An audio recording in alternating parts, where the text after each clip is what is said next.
¿Qué tal? Muy buenas tardes, bienvenidos nuevamente a Teogonía Universal. Les recordamos que participen con nosotros, estamos directamente en el chat del programa o en el correo de voz en redholística.com. Cuestionada cada vez más, vituperada, criticada.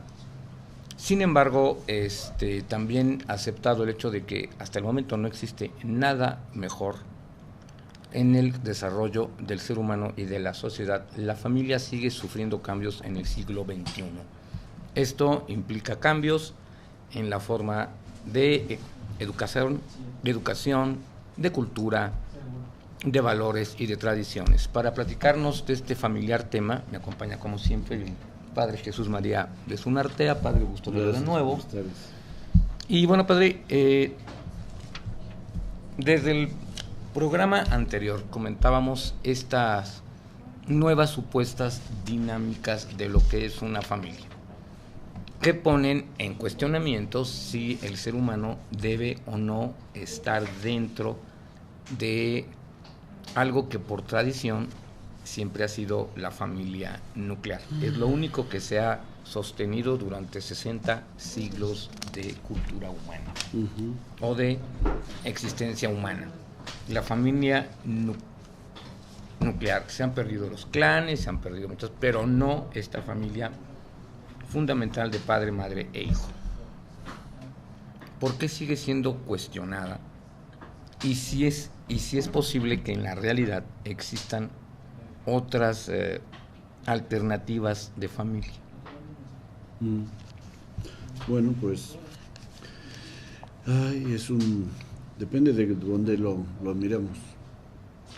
Yo creo que eso que tú estás diciendo pues tiene como punto de referencia lo que vamos viendo en la sociedad, ¿no? Que en nuestra sociedad moderna o contemporánea o urbana pues como que van surgiendo muchas ideas o sobre todo experiencias que van cuestionando ese concepto de la familia nuclear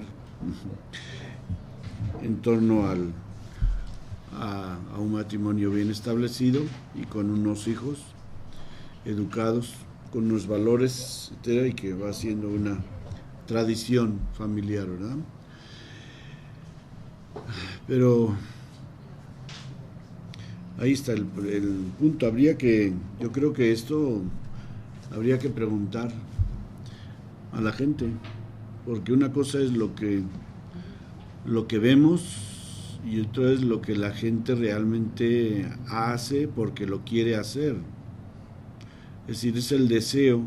¿Cuánta gente de nuestra sociedad hoy día están a favor de una familia inestable? De una familia, pues así, mientras, ¿verdad? Mientras pasa el vendaval. ¿Cuánta gente estaría a favor de eso? Es como, pues, tanta gente separada, divorciada, etcétera. Pero si preguntamos a la gente, a los casados, dice, ¿tú querrías divorciarte o te casas con la intención de divorciarte o de separarte de tu pareja? Si les preguntamos a los hijos, ¿quieres o te gustaría o qué te parecería si tus padres se separan y cada uno se va y se casa con otro, con otra? Yo no creo que todas estas iniciativas que parecen amenazar la familia tuvieran así teóricamente muchos adeptos. Por lo menos en los países latinos, no. En general, es que la naturaleza humana es igual en todas partes. O sea, no hay las razas, las culturas, las diferencias que tenemos, pues son secundarias o mínimas, porque por ejemplo el fenómeno del machismo es universal. Sí. Se da en todos los países, en todas las culturas, tanto en niveles de vida política, vida social, familiar. En todos los niveles lo vemos que hay discriminaciones, que no hay igualdad, y es que tampoco es fácil que lo haya, porque estamos pasando en un número de ¿cuántas décadas? De 5 décadas, unos 50 años, o 60, que estamos pasando de una familia tradicional en la mayoría de los países a todos estos fenómenos que presentan, podemos decir, o una amenaza o un cambio al concepto tradicional de familia, que diríamos puede ser que esté influido por lo religioso o está dentro de la naturaleza del ser humano. Porque, claro, ahí está siempre la discusión entre unos y otros. La gente que no es religiosa, pues luego dicen que todos esos conceptos son de tipo religioso. No sé si los sociólogos pensarán lo mismo, ¿verdad? Partiendo pues de la naturaleza del ser humano, yo creo que no es solamente conceptos religiosos, ese instinto de conservar la unión en la pareja, de ser fiel, de vivir la unión familiar, etcétera, y no separarse si no es por ya circunstancias fuera de lo tolerable o de lo aguantable, ¿no? Yo creo que eso es algo que está ahí, inherente a la persona. Ahora, hay datos que comentábamos en el programa anterior que son muy contundentes con respecto a lo que significa una familia tradicional o nuclear y lo que significan las alternativas. Es un hecho incontrovertible que todos los seres humanos que han destacado por su excepcional inteligencia, creatividad, etcétera, sin excepción, provienen de una familia. Puede ser desastrosa, conflictiva, lo que usted quiera, pero todos provienen de una familia. O sea, es un dato muy contundente. Sí. Y la decadencia grave de las sociedades que se está viviendo en la actualidad, que generan violencia, disociación y una serie más de problemas, sí provienen de las supuestas alternativas. Son datos contundentes, ¿no? Sí, yo creo que hasta hace medio siglo no se concebía dentro del ideal de una persona el tener un hijo sin un esposo, sin una esposa con la cual compartir la vida familiar. Que hubiera madres solteras, pues sí, siempre las habrá habido, yo creo. Sí, sí, es indiscutible. Por una razón o por otra, sobre todo por violaciones o por accidentes, etcétera, pero que eso lo intentaran o que lo concibieran de esa manera, de que una mujer pudiera formar su propia familia con su hijo, con sus hijos, sin contar con un marido con el cual compartir la vida, yo creo que esas ideas no han estado, no las hemos conocido en nuestros años. Ahora, otro dato que es muy contundente, ahorita que nos comenta el fenómeno de la madre soltera y demás, es también un hecho. A raíz de esta moda ideológica de las madres solteras, que sí tiene un fuerte cambio en los últimos 50 años, la cantidad de personas con trastornos psicoemocionales graves es mucho más alta, ¿eh? Ese es un dato. Es un dato concreto, muy contundente y muy concreto. Claro. O sea, habría que cuestionarle a todas estas personas el más simple de los hechos. Oye, ¿por qué quieres ser más? Somos seres inteligentes, racionales, espirituales, etcétera, y debemos tener una respuesta para nuestros actos. Claro. Bueno, yo creo que ante estos fenómenos lo que está en cuestión es tolerancia o verlos como algo normal. Esa es la disyuntiva que puede ser como un interrogante, pero no lo veo yo positivo. Es decir, que mucha gente piense que esto es parte de la experiencia humana, que quizá no se ha desarrollado hasta ahora, pero que es una opción para vivir la vida o para desarrollar la propia realización como mujer o como hombre, vivirlo, ¿no? Y entonces, en ese sentido, esos datos que tú mencionas, pues serían importantes, ¿no? Para decir, bueno, podemos, o sea, quizá la sociedad tiene que prever, ¿no?, que se pueden dar estos casos, como está previendo el matrimonio de hecho, de hombres o mujeres, etcétera, sin el beneficio del matrimonio por ley natural o entre dos hombres o dos mujeres. El que tengamos el que la ley prevea una legislación que proteja a estas personas en sus derechos humanos es un asunto, ¿no? Pero de ahí a que queramos instituirlo, pues ese es otro paso que yo creo que, bueno, cada uno podrá aportar su parte, ¿no? Quienes primero deben de estudiarlo son los gobernantes y toda la gente que tiene responsabilidad de la sociedad, porque a nivel religioso, pues yo creo que estamos muy lejos incluso de cuestionarnos, ¿verdad?, esa imagen del matrimonio fuera del modelo tradicional. Ahora, ciertamente que a veces hay formas o hay experiencias humanas que luego pues se le va buscando el modo de regularizarlas. Es como, bueno, decir, bueno, una madre soltera, ¿qué derechos tiene, no?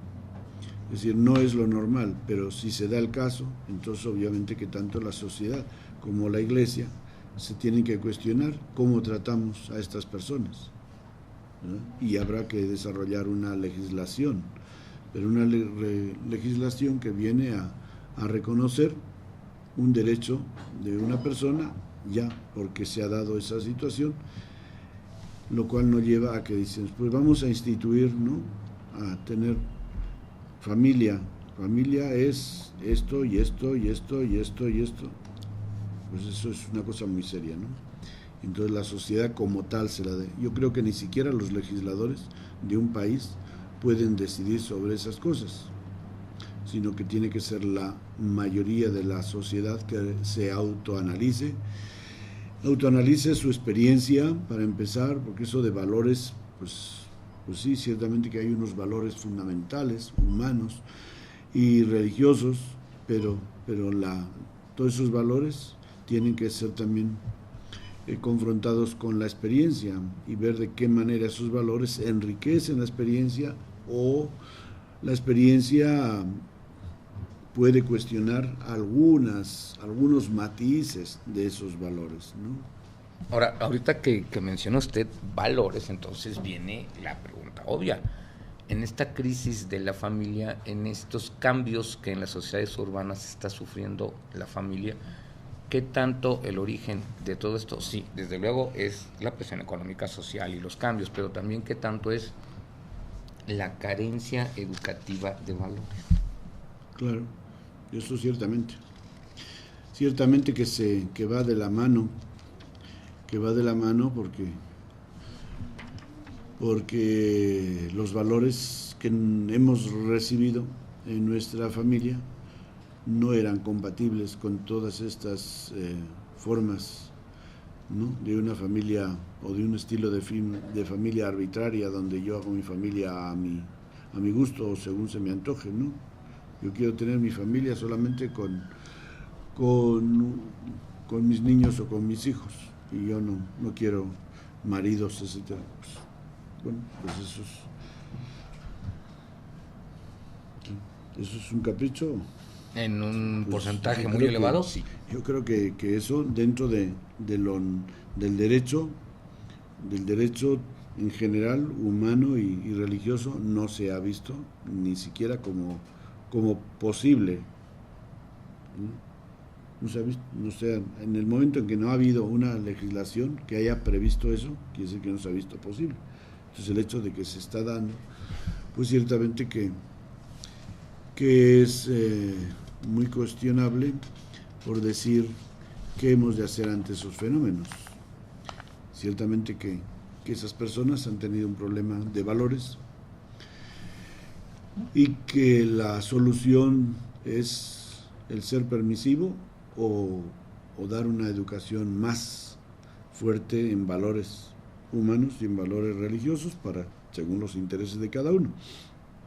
Es decir, la educación que se ha tenido en valores ha sido realmente efectiva, o la metodología o pedagogía que se ha usado no ha funcionado para que la gente absorba o asuma esos valores de la familia dentro del matrimonio dentro de la familia.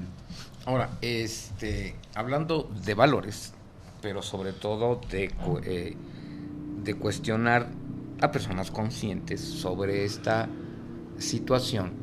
Cuando alguien decide que no, yo quiero tener mi hijo, mis hijos, pero no quiero un padre y demás. El origen fundamental de todo esto son dos cosas: la frustración y el egoísmo. Esos no son un valor. Pues no. Y sí, lo que es peor, va a repercutir psicológica, emocional, moral, espiritualmente en aquellos que provengan de una actitud así. Sí. Esto es grave. Hace una semana comentábamos de la verdadera epidemia, porque así lo consideran los médicos, en Europa con las madres de más de 40 años. Que dijeron, bueno, pues como ya llegué a los 40, ya se me fue el tren, ya ni me casé, ni me junté, o ya me divorcié y más, pero entonces ahora yo tengo que tener un hijo aunque tenga 40 o más años, con todo el riesgo que esto implica, pero yo tengo que tenerlo a fuerzas, porque aparte es como un seguro de vejez, es como contratar un seguro para, lo cual es increíble, pero es cierto, etcétera, etcétera.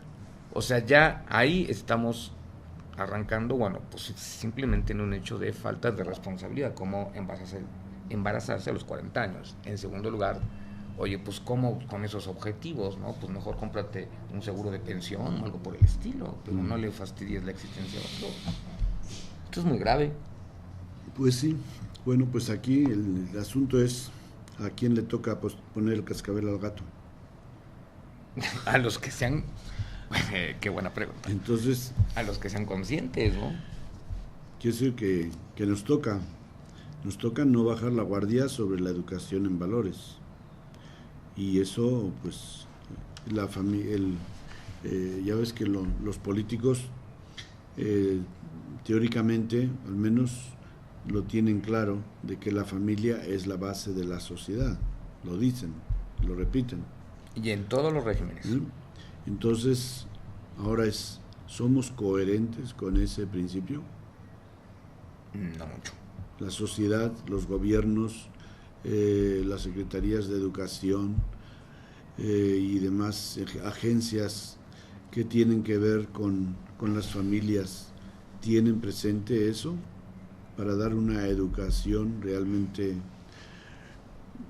así, sensata? Porque tú crees que el decir que un niño tiene derecho a llevar a denunciar a su padre, a su madre porque le da una cachetada, ¿eso a dónde nos lleva? Al caos que estamos viviendo. Entonces, si eso un gobierno lo aprueba, pues es que estamos rompiendo obviamente la autoridad paterna, y pensar que los papás son unos gañanes, ¿no? Sin principios, que abusan de su autoridad y que maltratan a los hijos por capricho. Eso es ridículo, ¿no? Ahora, ¿por qué mejor no responsabilizarse del hecho de que sí, un padre o una madre no debe ni golpear ni maltratar a un niño, pero para eso primero hay que educarlo. O sea, estamos cayendo siempre en el mismo problema. Sí. Falta de educación, falta de atención a la educación en valores y una serie, o sea, siempre es la ignorancia. Es que una cosa es maltratar y otra cosa es disciplina. Ah, no, sí, claro. Pero o sea, maltrato, o sea, puede ser, obviamente hemos visto, oímos casos inauditos también, sí, en la televisión, ¿no? De padres que, por ejemplo, dice, bueno, que una mamá deje a su niño encerrado en la cajuela del carro o dentro del carro cuando hay una temperatura de 35 grados y que se le olvide, obviamente que sí. No se trata de que el niño denuncie a su mamá, se trata de que a esa persona, obviamente, la sociedad, ¿no? La tiene que ver qué hace respecto a una persona irresponsable, pero es igual que fuera un niño o que fuera un anciano, sí. O fuera otra persona que la encierren en el carro y no pueda salir. En ese sentido es un maltrato, voluntario, involuntario, como sea, pero ciertamente que esas situaciones son extremas, que se pueden dar, que se dan, y que sí, en ese sentido, el gobierno tiene una responsabilidad de velar por el bien de esas personas que son víctimas de la irresponsabilidad, ¿no? Ahora, un ejemplo aquí que es también muy interesante, porque en familias alternativas o de forma alternativa, como madres solteras y demás, la violencia intrafamiliar extrema es más común. Claro. Todo desorden individual lleva a un desorden social. ¿De dónde surge todo lo...? Es que... Pues, ¿qué pasa? Es que me faltan palabras que quisiera decirlo, porque es una cosa tan... ¿Te acuerdas que leíamos en la historia de Caín, ¿no? Sí, cómo no. Que dice, el mal está en torno a ti como un león. Está rondando en torno a ti, pero tú tienes libertad para controlarlo. Entonces, si tú lo controlas, tú puedes hacer el bien o el mal. Quiere decir que el ser humano, yo individualmente, soy una persona que tiene sus vibras, como decimos actualmente, en mi entorno familiar y social y religioso. Y según los valores y los principios que yo tenga, pues va a funcionar cualquier institución o cualquier grupo humano que dependa de mí. Entonces todas esas cosas pues, no se dan así por arte de los polvos de la madre mandarina, ¿no? Sino que de algún lugar provienen. Surge de que cuando las personas perdemos el sentido de la vocación, de la misión del ser humano, de la responsabilidad que tú tienes, etcétera, porque el derecho de decir yo hago de mi vida lo que quiero, ¿no? Pues mal hecho. No tienes derecho a hacer de tu vida lo que quieres porque no vives solo en el mundo. Eres miembro de una familia, eres miembro de una sociedad y tú te debes a tu familia y te debes a tu sociedad y no puedes hacer lo que quieres contigo, ¿no? ¿Por qué a un individuo no le dejan que se mate? Porque cuando está previsto, cuando se prevé y se teme que una persona se va a quitar la vida, le ponen las medidas para que no lo haga. Pues déjalo que se mate, pues él se quiere matar.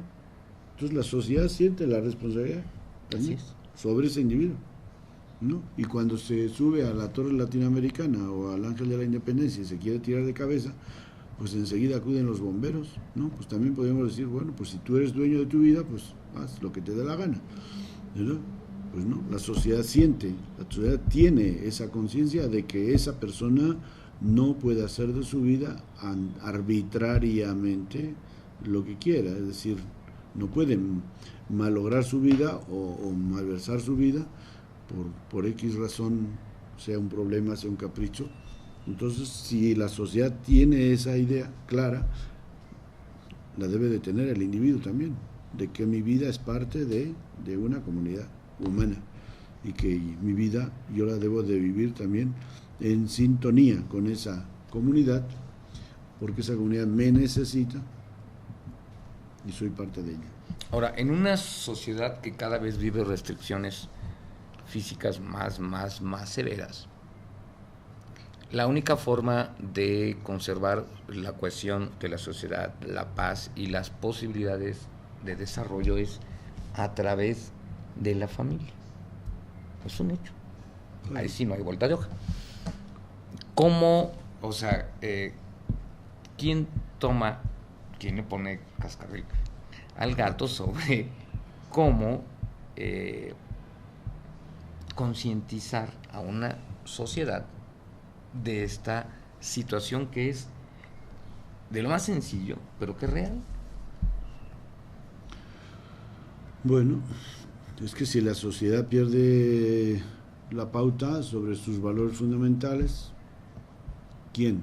Bueno, en una sociedad, para nosotros, es decir, para nosotros como cristianos, obviamente que sentimos que tenemos, la Iglesia tiene la responsabilidad de ser profeta de la sociedad en la que vive. Así es. En un país donde no exista un grupo religioso, pues quién sabe cómo les vaya a ir, ¿verdad? Pero normalmente los grupos religiosos, no solamente la Iglesia Católica o la Iglesia de Cristo, sino en general los grupos religiosos sienten la responsabilidad de educar a sus ciudadanos, ¿no? Y en nuestro caso, ciertamente que la Iglesia siente profundamente esa responsabilidad y la Iglesia no se queda callada. Por eso te estaba ahí mencionando este documento que se titula Familiaris Consortio, del año, publicado en el año 1981, que es traducido al español, la institución familiar, ¿no? Donde se nos da ampliamente, es un librito de 166 páginas, 166 páginas, donde se dan los principios y reflexiones. No solamente es cuestión de principios, sino también de reflexiones sobre la experiencia. Por ejemplo, en la primera parte se habla de luces y sombras de la familia en la actualidad. Entonces la Iglesia es consciente, toma conciencia, examina, analiza estos fenómenos, los que hemos mencionado y otros de la familia, y de ahí, pues, en la segunda parte recuerda cuál es el designio de Dios sobre el matrimonio y la familia, ¿no? Luego habla de la misión de la familia, y dentro de la misión de la familia, pues de la comunidad, la familia como comunidad, el servicio a la vida, la educación, y en una tercera parte la participación en el desarrollo de la sociedad, la familia, ¿no? Célula primera y vital de la sociedad. Luego, la participación en la vida y misión de la Iglesia, es un aspecto más religioso, la familia cristiana, etcétera. Y luego también la pastoral familiar, tiempos, estructuras, agentes y situaciones. Bueno, esto ya es más interno.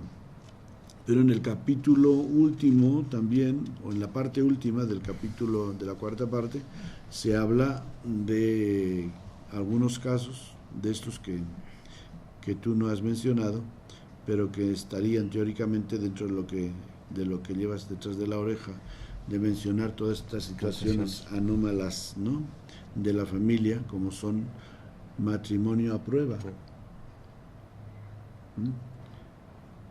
Es una experiencia de muchos jóvenes. Dicen, nos casamos a ver si funciona bien, si no, pues. Pero eso es falta de desarrollo de personalidad y de conciencia. Luego lo vemos, a ver si merece la pena. Pero las cosas que cita aquí: matrimonio a prueba, uniones libres de hecho, católicos unidos con mero matrimonio civil, separados y divorciados no casados de nuevo, y divorciados casados de nuevo, ¿verdad? Entonces son cinco experiencias que tienen relación, que son experiencias de tipo familiar, social y religioso, que tienen relación con lo religioso, y la iglesia pues debe de decir una palabra, ¿verdad? Ciertamente que es difícil en la práctica, porque muchas de estas personas son personas que tienen una educación religiosa fuerte, profunda, pero que han tenido, no sé, hablando así muy ligeramente, mala suerte con su matrimonio, ¿verdad? Y entonces a veces se encuentran con situaciones muy difíciles que la iglesia pues dice, a ver, ¿cómo le hacemos? ¿Cómo le ayudamos a estas personas, ¿verdad? Y bueno, pues de ahí ha venido el asunto de que se haya incrementado en algunos lugares, se haya incrementado mucho el fenómeno de la declaración de nulidad de matrimonio, ¿no? Mientras que en otros casos todavía se ve como algo anormal, difícil y como que no se debería de dar, pero ciertamente que, claro, que el remedio no es ese, ¿verdad? Es un remedio para mucha gente, pero eso nos dice, imagínate que si dijéramos, bueno, el 80% de los matrimonios del punto de vista religioso se pueden declarar nulos. Eso es una cachetada contra la familia y contra la iglesia y la sociedad. ¿Por qué? Porque resulta que tenemos una mayoría de gente irresponsable en algo fundamental. Y para nosotros que manejamos esa clase de temas o de asuntos, sea el divorcio en la sociedad o sea la declaración de nulidad en la iglesia, pues eso nos exige el ponernos a pensar, meditar muy seriamente de cómo educamos a los jóvenes, cómo educamos a las personas para manejar una institución que decimos es célula fundamental del buen desarrollo de la familia y de la sociedad. Que bueno, no existe otra célula que pueda crear una sociedad, que es la familia. Entonces, frente a todo eso, una de las respuestas que da la Iglesia en este documento es la Carta de los Derechos de la Familia. ¿Y cuántos crees que trae? 14, porque nos acaba usted de comentar. 14 derechos. Entonces, estos serían como los principios sobre los cuales se puede fundamentar la estabilidad de la familia, la responsabilidad de la familia, de nuestras familias o de las personas que quieren fundar una familia, ¿verdad? Por ejemplo, vamos a mencionar algunos y hacemos algunos comentarios o puedes hacer algunas preguntas. El primer derecho que nos enuncian es el derecho a existir y progresar como familia, el derecho de todo hombre, especialmente aun siendo pobre, a fundar una familia y a tener los recursos apropiados para mantenerla. Ayer escuchaba yo en la televisión que el 50 millones de mexicanos viven en pobreza. Sí. ¿Tú crees que esos 50 millones de mexicanos tienen los recursos apropiados para mantener una familia? Es evidente que no. Es decir, si no pueden satisfacer sus necesidades básicas con una cierta dignidad u holgura de acuerdo a lo que necesita la familia, pues ahí está una de las razones, ¿verdad? Por ejemplo, entre las familias pobres, uno de los problemas, ¿cuál es? El hacinamiento, ¿no? Por una parte suelen ser familias numerosas y luego pues ahí no hay oportunidades para que los niños tengan sus habitaciones, para que el matrimonio tenga su privacidad, etcétera, y todo eso pues tiene consecuencias prácticas diversas en unos u en otros según las circunstancias. Entonces este derecho es muy serio, ¿verdad? Es decir, una sociedad en Europa, por ejemplo, existía antes y en algunos países todavía existe, a raíz de esta crisis económica de algunos países de Europa, pues han disminuido las prestaciones que se daban a las familias por razón de los hijos, de tal manera que no es igual. Así como también en el derecho laboral se prevé, al menos en algunos derechos laborales, no sé si en todos, que según los hijos que puedes tener o que tengas, en algunos es al contrario. Sabemos que en algunos gobiernos o en ciertos países ya te limitan, no puedes tener más que un hijo o dos, ¿no? Entonces ciertamente que no te van a dar prestaciones por el número de hijos que tienes. Pero en países de Europa, donde se ha visto que la población está envejeciendo de una manera alarmante y descendiendo y peligrando pues ciertas necesidades básicas de la misma sociedad, pues se ha incrementado, se ha promovido la procreación, dando incentivos y prestaciones según los hijos que se tienen. Y yo eso lo conocí cuando era niño, pues había lo que se llamaba la contribución que se daba a las familias por el número de hijos en la cartilla familiar, ¿no? Y pues entonces hoy en día, digamos, bueno, el peligro, claro, dices, bueno, pues entonces como me van a dar por cada hijo que tengo, me van a dar 1,000 pesos al mes, pues voy a tener 10 hijos y me dan 10,000 pesos. 10,000 pesos. Pues eso son ya cosas que no, ¿verdad? Son criterios que quiere decir que esa persona tampoco no tiene una educación, ¿no? Pero sí sería uno de las consecuencias que se podrían seguir de esto, de que si todo ciudadano tiene derecho a fundar una familia y tener los recursos apropiados para mantenerla, el gobierno provea por las necesidades de esa familia para que vivan de una manera digna, tanto en habitación, en alimentación, Y educación. Y salud. Y salud, claro.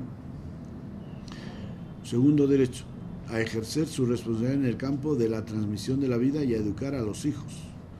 El derecho en la transmisión de la vida, es decir, que un gobierno no tiene derecho a decir a una familia, puedes tener 2 hijos o 3 hijos o 4 hijos. No tiene. Según la mentalidad y según la doctrina de la Iglesia Católica, no tiene, porque son derechos inherentes a la persona. Ahora, padre, aquí sobre ese derecho conocemos una sociedad donde esto está muy limitado por ciertos factores, fundamentalmente el más simple, que ya la densidad de población en estos lugares, particularmente en la República Popular China, es descomunal. Si no se controla esto, si la forma no es prohibiendo, la forma es concientizando y educando, el hacerle entender a la gente, oye, si tienes más de uno, en una década nos vamos a desbordar y algo muy grave va a suceder. Un ejemplo muy triste es la India, donde no existe control alguno, pues de nada, y que desafortunadamente en este momento más del 90% de la población de la India vive en condiciones verdaderamente infrahumanas. O sea, no se trata de prohibir, se trata de educar. Claro, se trata de educar. Y es que cuanto menos se educa, más hijos tienen. Así es. Entonces, el chiste es encontrar el modo auténtico para respetar los derechos y luego añadir a esos derechos que tiene una familia, añadirle el derecho a la educación, que es lo que dice este segundo derecho. Ejercer la responsabilidad en el campo de la transmisión de la vida y a educar a los hijos. Ejercer la responsabilidad. Sí. La palabra es muy clara. Ejercer la responsabilidad en la transmisión de la vida y en la educación de los hijos, ¿no? Es decir, que tengan una educación adecuada y que tanto las instituciones públicas como privadas den una educación a las familias, porque si tú te fijas, por ejemplo, en México, ¿cuáles son las familias que tienen menos hijos? Las de la clase media por arriba, donde hay más educación. Está. Entonces, el hecho de forzar, el hecho de esterilizar a hombres o a mujeres cuando van a dar a luz en un hospital del gobierno, no es el modo apto. No, hay que educar. Va en contra de los derechos humanos. Hay que educar, pero es fundamental. Es muy triste ver, padre, cuando viene un desastre natural que en este país se da cada rato, que a la hora de las tomas de los damnificados siempre hay una señora rodeada de niños, pero sin excepción. O sea, desafortunadamente también estas tragedias son originadas por la falta de educación, porque esas palabras de hace unos momentos son muy claras: tener el derecho a la responsabilidad de educar. Y transmitir la vida. Y transmitir, es muy curioso, el derecho a tener una responsabilidad. Esas palabras son muy especiales. A ejercer la responsabilidad, porque la responsabilidad la tienes. A ejercer. Tú eres responsable de tu vida, pero te tengo que dejar que tú ejerzas esa responsabilidad, porque si con el látigo en la mano te estoy diciendo lo que tienes que hacer, pues ya no te estoy permitiendo ejercer tu responsabilidad. No, claro que no, me está obligando. ¿Y para qué es la educación? Para eso, para hacerte consciente de que tú debes ejercer tu responsabilidad como padre, como esposo, como ser humano, como miembro de una sociedad, etc. Ahora, hace unos días o hace una semana, pues quedamos de hacer una pequeña encuesta con las personas con las que platicamos de estos temas, en lo particular de la familia. Las generaciones actuales, las generaciones menores a 35 años, el sentido familia lo ven como un núcleo coartante, como personas o una institución que me va a coartar mi derecho a vivir, a divertirme, a hacer lo que yo quiera, O sea, en las últimas 3 o 4 generaciones, el sentido de ser cuarta es la visión que existe de la familia. Sí, puede ser. ¿Pero por qué es? Por falta de educación. Por falta de educación, pero entonces también hay falta de, valga lo que voy a decir, falta de educación en quien educa. Yo tengo que convencerte dándote la idea perfecta de por qué tienes que portarte bien, por qué no debes de ser desastroso, sociopático y cosas por el estilo. Sí. No obligarte, no castigarte, no coartarte, educarte. Pero quiere decir que las generaciones que educamos estamos para que nos eduquen. Ayer estábamos platicando con un grupo pequeño de personas, pero haciendo esta diferencia de cómo la gente de los 50 años para arriba hemos sido educados en un sistema o en un ambiente familiar muy autoritario, de tal manera que bastaba que, y era una observación común, bastaba que el papá, sobre todo, nos echara una mirada así para que ya te pusieras firme, ¿no? Sí, cómo no.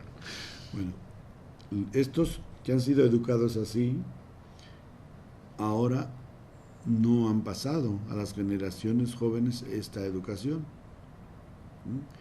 Han estado abiertos al diálogo, han tenido otra forma de relacionarse con sus hijos. No sé por qué.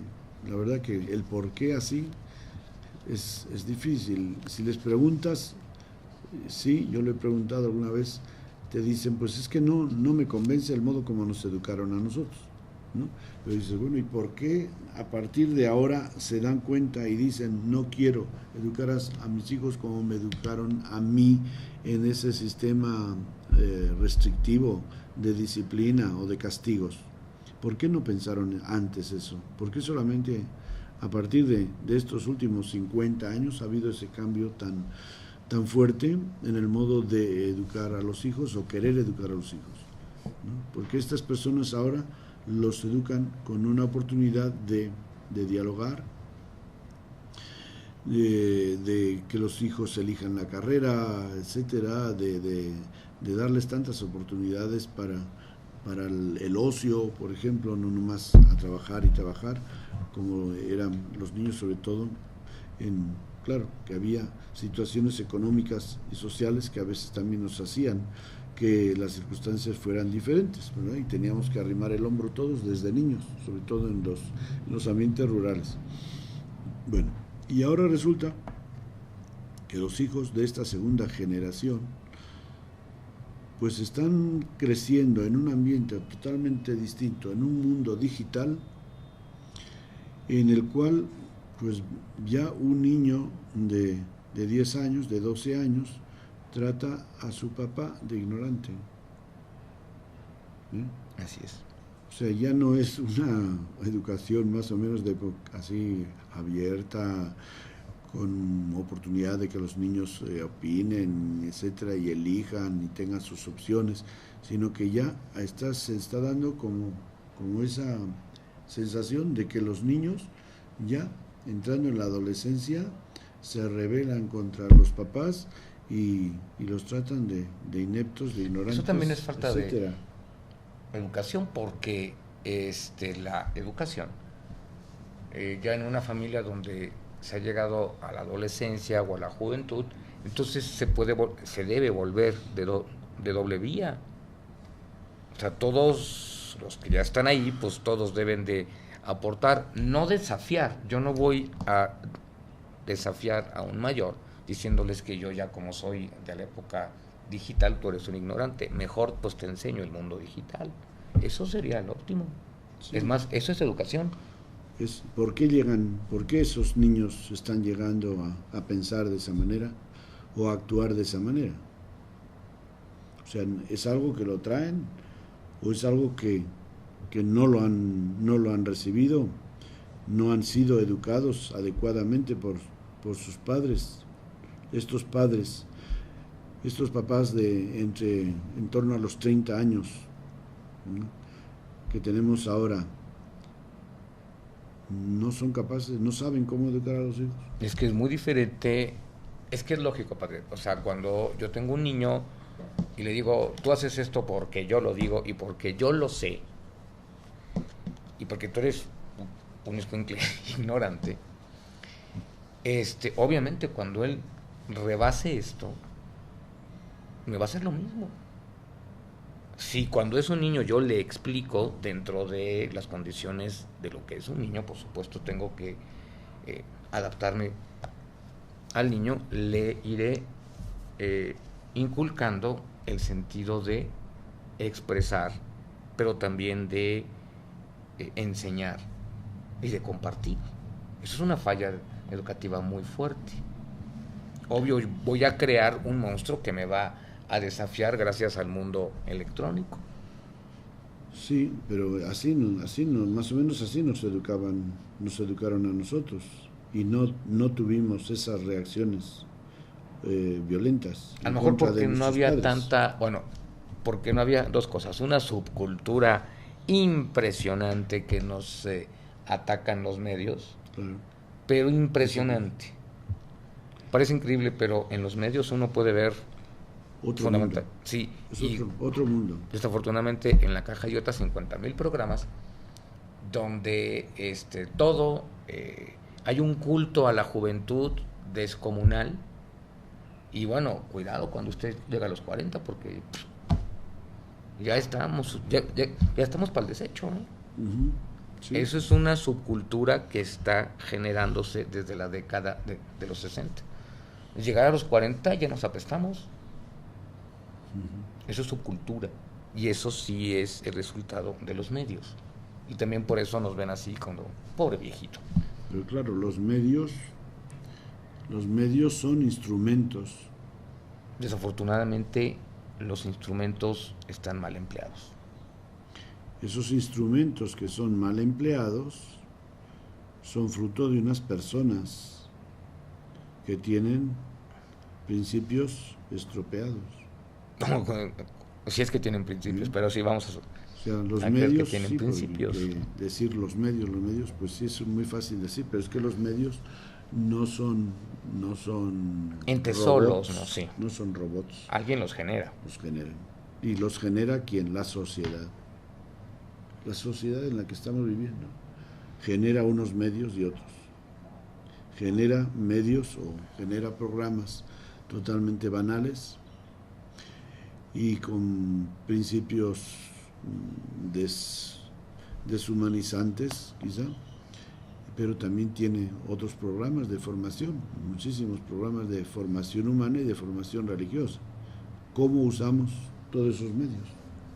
Es como decir, la, la televisión o los medios o de internet, etcétera, como una provocación a la fidelidad matrimonial por la pornografía que te ofrecen. Pues tú, porque lo quieres ver. Claro. O sea, imagínate que tú cada noche, en lugar de estar con tu familia, agarras y te vas a darte un paseo por la zona roja de la ciudad y ver a todo ¿no? todo el ofrecimiento que te hacen ahí de prostitución. Pues si tú te estás llenando de eso, pues claro, ¿de qué vas a pensar? Pero es que tienes otros ambientes sanos donde tú puedas desarrollar tu vida familiar, deja en paz, y así, o sea, hoy día hay una oferta de todo. Echar la culpa a los medios me parece que es irresponsable y que no es la razón, o sea, no es dar una explicación de eso, ¿no? No, pero sí han contribuido mucho. La posibilidad de las últimas generaciones de acercarse a medios mal estructurados, a medios fundamentalmente comercialistas y que van imbuyendo de otros valores bastante pobres. Pero eso es como si tú me dices, la culpa de que yo sea infiel a mi matrimonio es que en mi pueblo o cerca de donde yo vivo hay un motel. No, por supuesto. Y se me hace muy fácil irme ahí con tal o cual. Pero ¿qué pasa cuando las últimas 5 o 6 generaciones han sido educadas por la televisión? ¿Y qué televisión? O sea, hay que ver la televisión abierta un rato para darse Pues sí, cuenta, ¿no? pero porque los padres les permiten esa clase de programas Entonces sí hay, deseducadores. entonces sí hay un responsable que es el padre, pero también hay un medio nefando que es Sí. el medio de comunicación. Sí, Cierto, sí. si le pongo un canal donde pueda tener instrucción, donde pueda haber cosas interesantes, culturales, humanas, etc. Bueno, Pero lo nefando no está en el medio. sino en la forma en que lo uso. Pero antes, en nuestra generación, esos medios no los existían teníamos. tanto. Eso, pues ya. Entonces, en ese sentido, es como dices, mira, puedes ir por este camino o por el otro, ¿verdad? Claro. Y entonces, como puedes ir por dos caminos, pues tú puedes elegir el malo. Voy a elegir este ya lo conozco, a ver pues, cómo me va por este otro. Ahora, lo más triste Antes es no que tengo más que un camino. en las generaciones últimas le ponen al niño la televisión, pero no le dicen que vea. Bueno, pues ahí Obvio se va a ir por lo más fácil. Ahí está. Eso es pues por falta, ya para empezar, de que los papás no han tenido una educación de responsabilidad paterna o de paternidad responsable. El medio es nefasto. Y quien lo prende, pues anda Y muy eso es mal. lo que las instituciones deben de prever y proveer. Y la iglesia lo trata de hacerlo. Por ejemplo, dice aquí, otro de los derechos, derecho a educar a sus hijos de acuerdo con las propias tradiciones y valores religiosos y culturales, con los instrumentos, medios e instituciones necesarias, ¿no? Con las propias tradiciones y valores religiosos y culturales. Ese es un derecho que tiene la familia, ¿verdad? Pero si resulta que los papás no han sido educados en esos derechos o en esos valores religiosos y culturales y no tienen los medios para hacerlo, pero pues está. Eso es algo que debe de, hoy día, a medida que vemos que se nos escapa, ¿no? la familia de las manos, que se sale de control, hay que priorizar educar a sus hijos, a los hijos en las propias tradiciones y valores.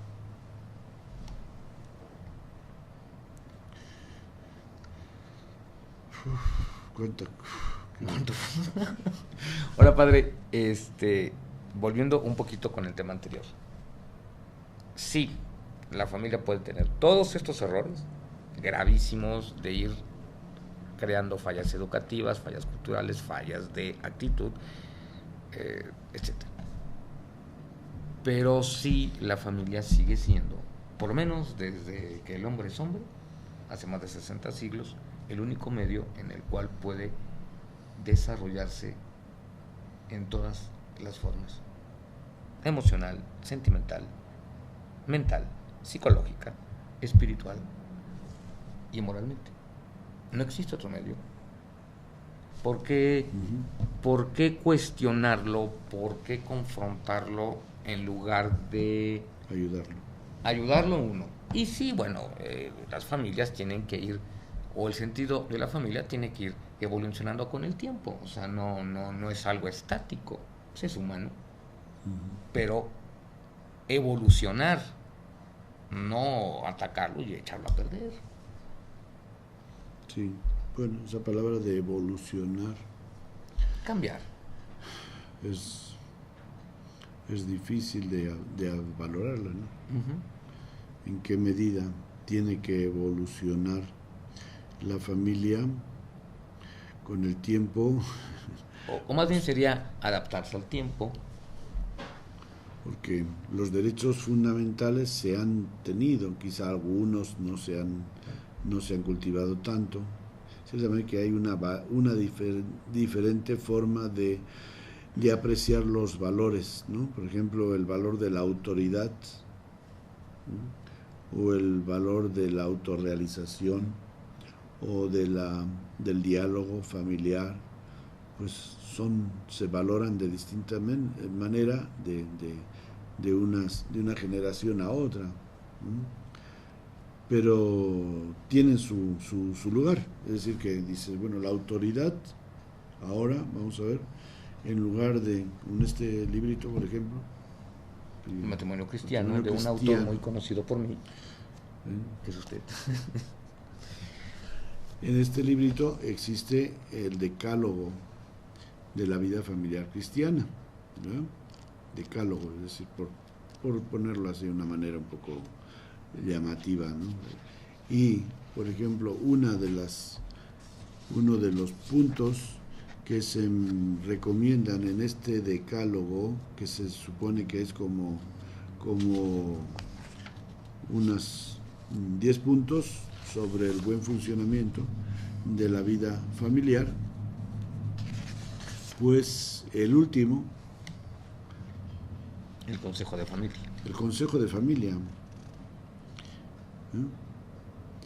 En tiempos como los actuales, en los que por una parte nos sentimos más sensibles a la democracia y por otra advertimos las diferencias de generaciones, no solo entre padres e hijos, sino entre hermanos de diferentes edades, es necesario que la familia se siente, de sentarse a la mesa del diálogo. La familia, ¿no?, se siente. Por lo dicho, se entiende que todos los miembros de la familia, normalmente papás e hijos, sin excluir a nadie por razón de edad, así es, a nadie, ni al niño más pequeño, en ocasiones abuelos u otros parientes que vivan como miembros de la familia, se han de reunir periódicamente para repasar la agenda de actividades, de proyectos o necesidades de la familia en su conjunto, pero también de cada miembro en particular para darle su aprobación o no, para aportar sugerencias enriquecedoras y para tomar acuerdos. Entre todos decidirán. ¿Qué quiere decir eso? La autoridad ya no es una autoridad individual del padre que se cree que lo sabe todo mejor que los demás. Pues eso sí es evolucionar. Sí, no es eso, por eso te digo, es una evolución en este sentido, de que la autoridad no se destruye, sino que se enriquece. La autoridad ya no es solamente la opinión de uno o de dos, sino es la de todos. Y precisamente entonces cuando tú educas a los hijos en esa responsabilidad, ya no van a salir los hijos irresponsables esperando a ver cuándo me libero para hacer lo que yo quiera, sino que se dan cuenta de que ellos van decidiendo y que esas decisiones que van tomando como consejo familiar pues son más acertadas, son más autorrealizantes para todos los miembros de la familia. O sea que la familia, en resumen, sí puede ser, bueno, sí es una posibilidad de autorrealización, de crecimiento, de felicidad y no una cárcel. Claro, por supuesto. Que eso es lo que genera el rompimiento con la familia, cuando ésta se vuelve verdaderamente coartante, carcelaria, etcétera, etcétera. Claro, la gente está esperando a ver cuándo me libero. Pero porque ya me tiene hasta el gorro. Sí, claro. Estoy muy de acuerdo, pero si en lugar de eso tengo a mi alrededor a las personas idóneas para ser feliz, para autorrealizarme, para crecerme, para educarme, porque la educación nunca termina, independientemente a la edad que tengamos, pues qué mejor, ¿no? Sí, por eso, y concluye, solamente en algunos casos los papás deberán tomar algunas decisiones finales, pero se ha de procurar que no sean frecuentes. Y las tomarán casos, simplemente porque tienen más experiencia, ¿no? Sí, por la experiencia o porque no se ve clara la opinión de la mayoría, etcétera. Hay mucha diversidad de opiniones y a la hora de la hora, pues hay que decidir. Entonces, a la hora de eso, pues los papás serán los que tengan que, y eso es en cualquier institución humana, ¿verdad? Ahora, en nuestras generaciones como la suya o la nuestra, ¿qué tan conscientes y abiertos estamos para recibir sugerencias y educación por parte de nuestros hijos? Bueno, pues es una buena pregunta, porque aparte es real. Bueno, ahora yo creo que estamos más abiertos que antes. Sí. Y cada vez están más abiertos. El chiste es que ya vamos a acabar. El chiste es que haya esa capacidad de diálogo. Capacidad y actitud, ¿no? Sí, actitud y capacidad, ¿no? O sea, esa actitud de que yo tenga disponibilidad al diálogo y luego que tenga capacidad para dialogar. Y aceptar. ¿No? Y eso también es una educación. ¿Quién le da esa educación a esos hijos que se han educado en un sistema autoritario? Sí, es muy buena pregunta.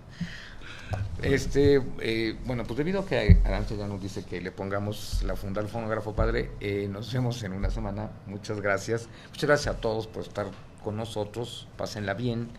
Muy buenas tardes aquí en América. Buenas noches allá del otro lado del Atlántico. Los esperamos en una semana. Padre, gracias. Buenas tardes. Y buenas tardes y buenas noches.